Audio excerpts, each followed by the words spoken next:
তো গাইস প্রথমে এই টিকটক ভিডিওটি দেখো, তার খালি ভাতটা ফুটিয়ে রাখলেই হয় না, বুঝছো? আর খালি ভাতটা ফুটিয়ে রাখলেই হয় না, বুঝছো?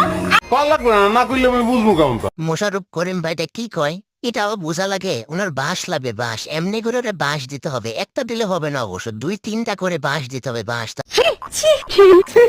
আরো কিছু দিতে হয়। দেবেটা কি? দেবে নাকি বুঝো না? হ্যাঁ, সব এ শালা তুই কি বুঝতে পারছিস না তোর বউয়ের কি লাগবে? তুই না পারলে আমাদের কাছে পাঠিয়ে দিস। দেখ তোর বউ কোথায় হাত দিয়ে বুঝাচ্ছে তোর বউয়ের কি লাগবে। সবকিছু খুইলা মেলা করতে হইব। সবকিছু খুলে বললেই ভালো হয়, আমরা সবাই দেখতে পেতাম। হুজুর কি বলে? আমার বিয়ে হয়েছে, হুজুর একবার দেখলে কিছু হবে না। আমার 2টি সন্তানও আছে। ওইবারে ভাবির কাছে গেছিলাম। আচ্ছা, ভাবির জামাই দিনেও করে রাত্রেও করে, আর আমার কপালে তো একবারও চলে না।